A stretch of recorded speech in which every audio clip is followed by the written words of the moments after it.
Glad to be here once again.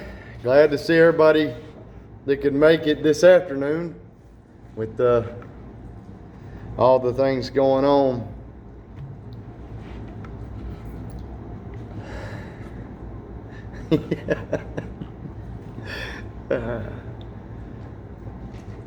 First Corinthians chapter 10. 1 Corinthians chapter 10. We went through the first 5 verses of this chapter this morning. And how faith building it is, to look at this and to see that Paul likens the 40 years of wilderness wandering that Israel partook in when they came out of Egypt. He likens that unto their generation in which they're going through various trials. I believe it's chapter 7 of 1 Corinthians talks about a present distress. There was, and all throughout the entire letter, there's struggles that they're going through. This serves as a warning to them. And not only a warning, but an instruction. We read all the way through verse 13 this morning. As he says in verse 6, these things were our examples, to the intent that we should not lust after evil things as they also lusted. All right? Our examples, our types. And as I said this morning, he makes this. He describes to us something that's written aforetime, that was written for our learning, that through patience, comfort of the Scriptures, we might have hope.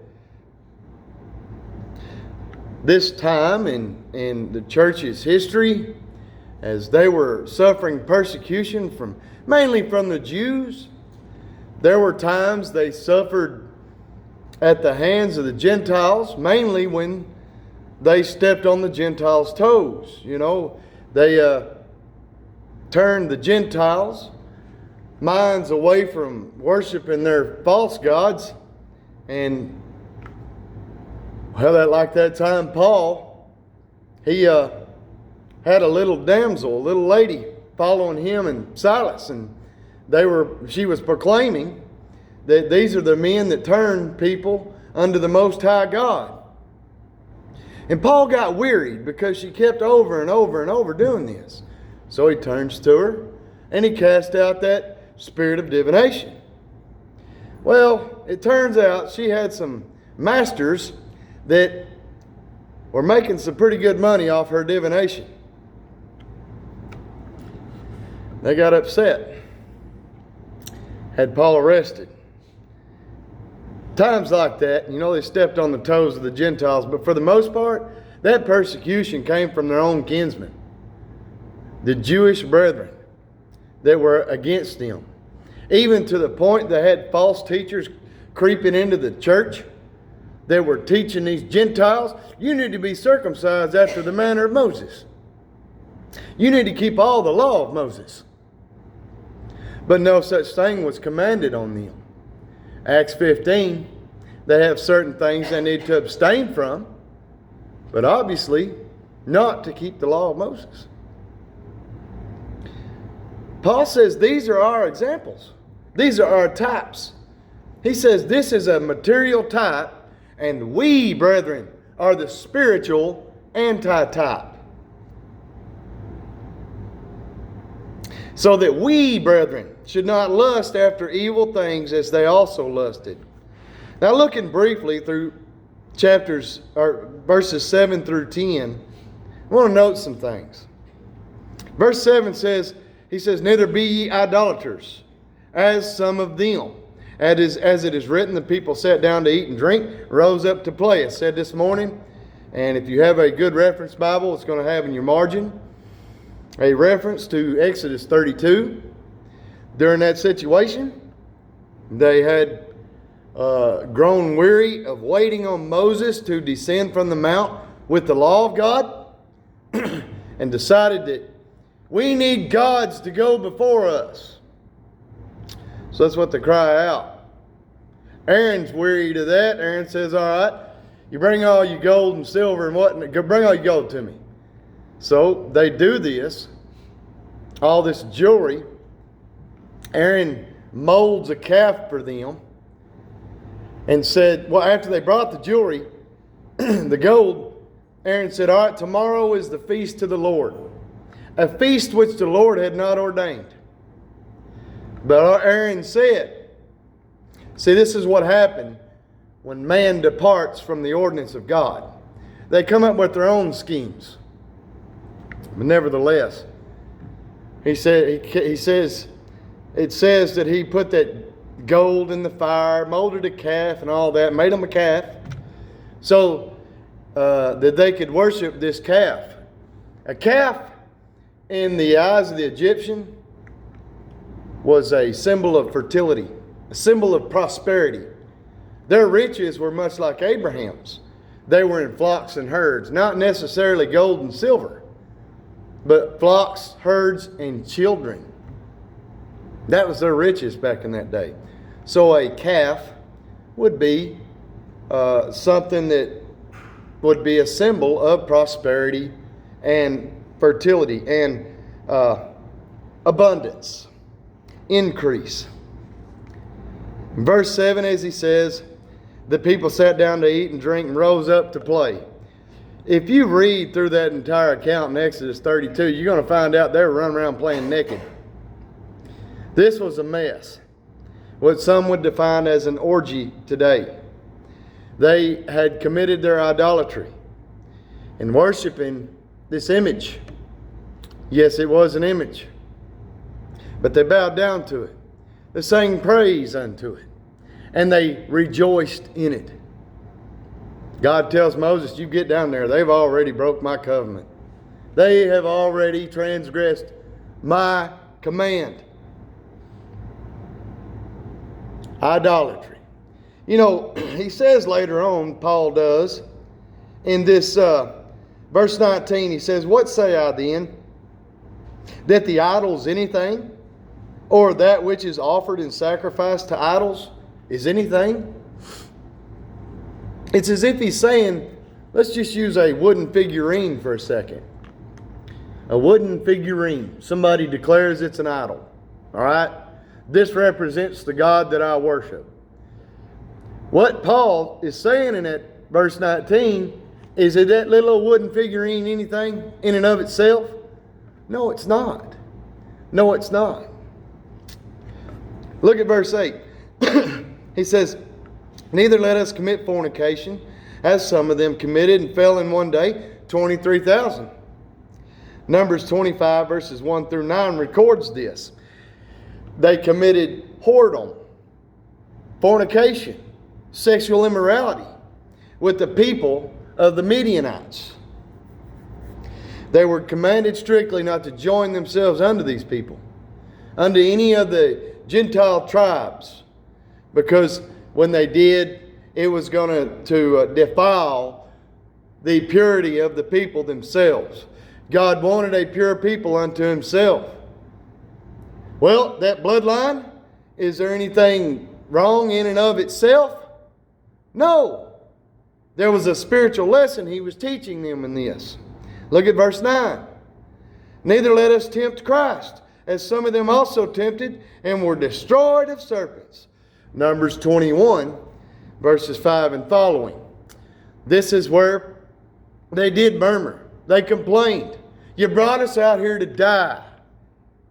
They tempted him in such a manner as if to say, you ain't going to do nothing for us anymore. You have brought us out of Egypt, the land that just had all the fish, the flesh pots and leeks, garlic, anything we could ever desire.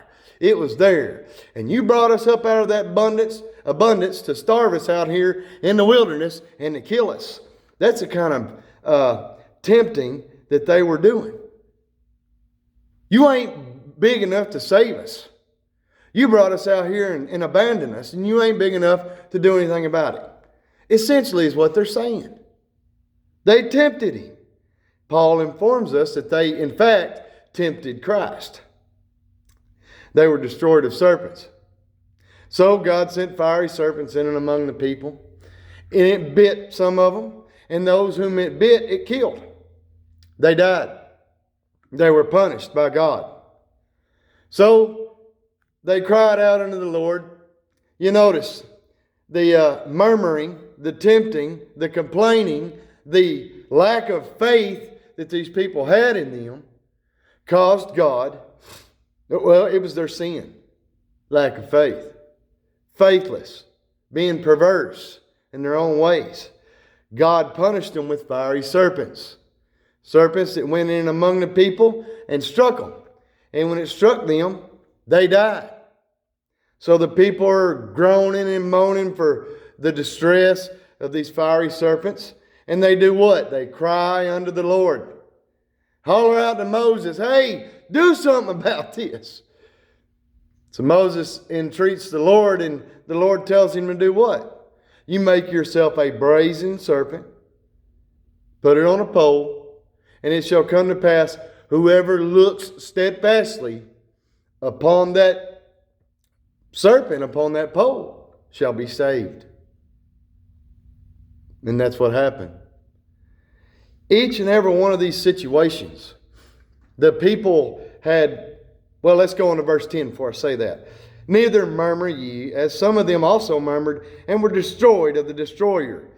You could pick a text, just about any text in the Old Testament, like Exodus 15, verse 22, Exodus 16, verse 2, 17, verse 2, Numbers 11, 1, Numbers 14, verses 2, well, pretty much that entire chapter. That's the chapter I chose to give this illustration, and I believe this is what he's talking about. Wholeheartedly. In Numbers 14, they were fixing to enter into the promised land. They had their chance. All they had to do was all 12 spies, witnesses, bring back a good report. And all but 2 of them didn't. Only 2 brought back a providential report, a good report. God is mighty to save. We're like grasshoppers in these people's sight. I know that's what the other 2 are saying, but 2. One was Ephraim, one was from the tribe of Ephraim, Joshua, and the other was from the tribe of Judah, Caleb. I always found that interesting. They haven't even entered into the promised land yet. Well, the Canaan land, the land that flows with milk and honey, they haven't entered into it yet. And here you have a representative of both the north side and the south side that bring a good report. I always found that interesting. But nevertheless, 2 spies, 2 witnesses brought back a good testimony. Oh, this land is just like you said it was, just like the Lord promised unto us. And behold, we can take it because the Lord is with us. The other 10 were like, We're like grasshoppers in these people's sights. There's giants in the land. Forget it. Notice again that lack of faith. So, 40 years they wandered until that generation was destroyed, until that generation was scattered. Their carcasses, that is, verse 5, were all scattered in the wilderness. In each and every one of these situations, these individuals, but as a body, lacked faith. They lacked faith. It's why the writer of Hebrews tells us, you see that they did not enter in because of unbelief. Literally disobedience. That lack of faith in the Lord who is the victor. You know, our battle belongs to Him. Our victory is in the Lord. That lack of faith caused them not to receive the inheritance.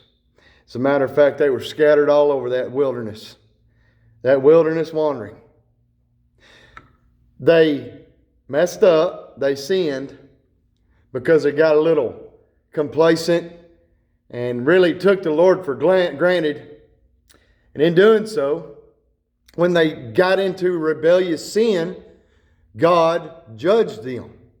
And when God judged them and that judgment was sore upon them, they cried out for relief. And when they cried out for relief, God sent relief. A way of escape. That's why he says in verse 13, there has no temptation taken you such as is common to man. But God is faithful, who will not suffer above that which you are able, but will with the temptation provide also, make a way of escape, that you may be able to bear it. God provided them a way of escape in that trial. Every time. He's faithful. So these folks, as they're wandering along, really, when you consider, and you get down to the nitty-gritty and you get technical, when you consider the things that they did, Paul calls it lusting after evil things. Now, I got to tell you, that little figurine I gave an example of a while ago, it would be an evil thing once you made it an idol. The relations, the sex. God has given man boundaries in which to practice that. Nothing evil and inherently evil of that, is there? No, not at all. The doubt. Nothing real evil about that, is there? We're going to do that. Inherently, it's not evil. It's, well, I'll get there. And then the murmuring. We all complain about stuff. Seriously, how many of you that have Facebook are posting things about this COVID mess? How many of you are posting things about the things that our government is doing in a manner that is extremely unfair and unconstitutional? Are you doing what? You're complaining. You're murmuring. Not to the point that they did, but you're murmuring. You're complaining. You're venting. We do this. Inherently, nothing evil about it. I'll tell you what. If we let our requests be made known unto God, something is causing us trouble. And we say, God, I need help in this. Deliver us from this. Deliver us from that. This is my prayer. You may be in a minor way complaining, but you're still complaining. You're letting your request be made known unto God. With supplication, prayer, with thanksgiving. In a way, we complain about all things. Is there anything inherently evil about that? Not really. Not really. We bellyache. We moan and groan. That's part of it. But inherently, there's nothing exactly evil about that. If it was, we're all doomed to a devil's hell. What are we going to do now? You see what I'm saying? The problem with them was as simple as this. These things, not inherently evil in and of themselves. They were not that way until the people put them before God.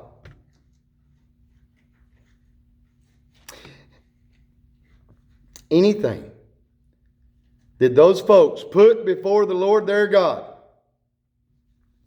was idolatry. Excuse me. That's why verse 14 says, my dearly beloved, flee from idolatry. Verse 11. Now all these things happen unto them for examples, types, once again. And they are written for our admonition, our instruction, upon whom the ends of the world are come. Look at that. Look at that. See, he's describing a terminal generation there when he says, upon whom the ends of the world have come. Some translations, I think it's the New King James, and others like the English Standard 2011 says, upon whom the ends of the ages have come. The ends of the ages. So Paul is declaring that they are part of that terminal generation spoken of in Deuteronomy 32. You check what I say. But I'm convinced of it. He says, you are that wicked and perverse generation that Jesus, the Christ, proclaimed that you are. He's not saying that to Christians, obviously, but he is identifying with that generation. So in verse 12, he exhorts them. He says, therefore let him that thinks he stands take heed lest he fall. Why does he have to interject that in all of this instruction? Don't think you're too big to fall.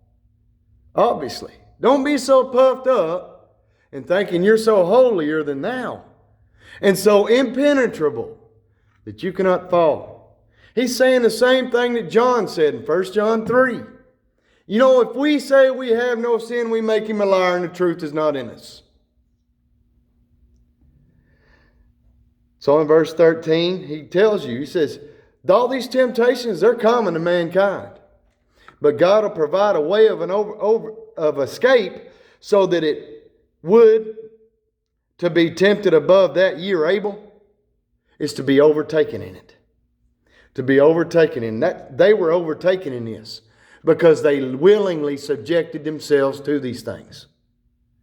And he's declaring to these Christians, there's a day coming in which this age, the Mosaic age, is coming to an end. And he says, you need to take heed because the ends of the ages have come and have come upon you. He says, you need to take heed lest you fall. Don't think you're impenetrable. And so we can glean from that a same exhortation, same instruction today. We don't ever get to thinking that, little sin here and there won't hurt. You know, little white lie here and there ain't going to hurt. Brethren, it multiplies like rabbits. It multiplies like gangrene, like cancer. It's the way sin is. Leaven's an entire lump with just a little bitty minutia. So he would admonish them. I believe it's in chapter 6 of this same letter. You put out the old leaven of malice and envy, and be ye unleavened, a new lump. He doesn't want them partaking in just a little sin, just a little bit, a minutia. He says, no, you put it away from you every time the temptation comes along. A man is tempted, James chapter 1 and verse 12, when he is drawn away of his own lusts and enticed. Verse 14, he says, flee from idolatry, obviously. I speak as to wise men, judge what I say. And then he gets into the cup of blessing which we bless. Is it not the communion of the blood of Christ, the bread which we break? Is it not the communion of the body of Christ? For we being many, listen to this, are one bread and one body. We are all partakers of that one bread. Do you see the fellowship and communion in that? That's why we call it communion. Just another word for community fellowship, I guess, if you add the two together. It is us partaking with the Lord. He promised them, and we have that fulfillment. I will not partake of it with you until I do it new in my Father's kingdom. Each and every time you and I partake in that, brethren, and we do it in remembrance of Him with discernment, discerning the Lord's body, the Lord's blood. He's with you. He is with you. You may not be able to see Him. But what was the problem with the idolaters? They couldn't see Moses, even though he was there. They couldn't see God, even though He manifests Himself in certain ways. In the pillar, as we studied this morning, in the pillar of the cloud and in the pillar of the fire. Psalm 106 declares that is the angel of the Lord. And yet they took it for granted. You may not be able to see Him, but He's there with you. He is there with us while we are doing this, brethren. And by faith we can see Him. Because God has told us that's the way it is. And I'll tell you something else. If people are reluctant to show up with their respective congregations and partake in this, do you think the Lord's pleased with that? Just a question. Maybe think about this. Listen to Psalm 78. Psalm 78. He divided the sea. This is them coming out of Egypt. That's God dividing the sea and caused them to pass through. And He made the waters to stand as an heap. In the daytime also He led them with a cloud, and all the night with the light of fire. Look at that provision. I said it this morning. Look at that provision. God not only saved them from their bondage, but He made provision for them. He saved you and I from our bondage. When we obeyed the gospel, He cut away that body of sin through the circumcision of Christ, Colossians chapter 2. He cut that away. And He didn't just cover it up like an atonement. He cast it away. It's no longer remembered. You may think of it every once in a while. It may come to your mind, but God doesn't remember it. All that spiritual blessings that we have are in Christ Jesus. He clave the rocks in the wilderness and gave them drink as out of the great depths. Boy, they flowed like a river out of that rock. He brought streams out of the rock and caused waters to run down like rivers. They sinned yet more against Him by provoking the Most High in the wilderness. And they tempted God in their heart by asking food for their lust. Is there anything inherently wrong with food? Seriously, brethren. No, there is not. Is there anything inherently wrong with water? No. Do without it so long and see how long you survive. There's nothing wrong with it at all. But when they put that before the Lord their God, it became an idol. And it became evil in and of itself. Yea, they spake against God. They said, can God furnish a table in the wilderness? You see that question right there? You brought us out here to kill us. You brought us out here to abandon us. That is tempting the Lord God. Anytime somebody gets... I like to use certain illustrations. Here's one. I know of a fellow who says every time he starts to attend church service, something starts happening. Things start just dominoing and going wrong. So he says, I just quit and everything seems to smooth out. Now, is that not the same thing that we have going on here? Yeah. Well, sort of. Sort of a good typical example. Being faithful unto the Lord or working to be faithful. Something starts going wrong. Next thing you know, boy, seems like every time I get close to God, something bad happens. I'm done with it. Have you brought us out into this wilderness to abandon us? Behold, He smote the rock, and the waters gushed out, streams overflowed. Can He give bread also? Can He provide flesh for His people? Wow. Let's not forget this is the fellow. Well, not fellow, but God. This is the God who killed every bit of the firstborn of man and beast without lifting a finger in all of Egypt. And did exactly as He promised. They just suddenly died. I see people this day and time trying to explain that away by some scientific theory. Don't give me that mess. That's a lack of faith, and you'll be punished for that. These are these people doing the same thing, lacking in faith. Therefore the Lord heard this and was angry. He was wroth. So a fire was kindled against Jacob. Now I want you to notice, in verse 19 of 1 Corinthians 10, Paul is saying we are one bread, being many members in one body, the body of Christ. Jacob also was a body. Many members, 12 different tribes in Jacob. All one body, as a group, as a whole. So that's why it wasn't just kindled against Jacob. Jacob's dead and gone at this time. So a fire was kindled against Jacob, and anger came up also against Israel, also came up against Israel. Israel, Jacob's name was changed to Israel for this very reason. Because they believed not God. They trusted not in his salvation. You jump over to verse 32. For all this they sinned still, and believed not for his wondrous works. What was their problem? Lack of faith.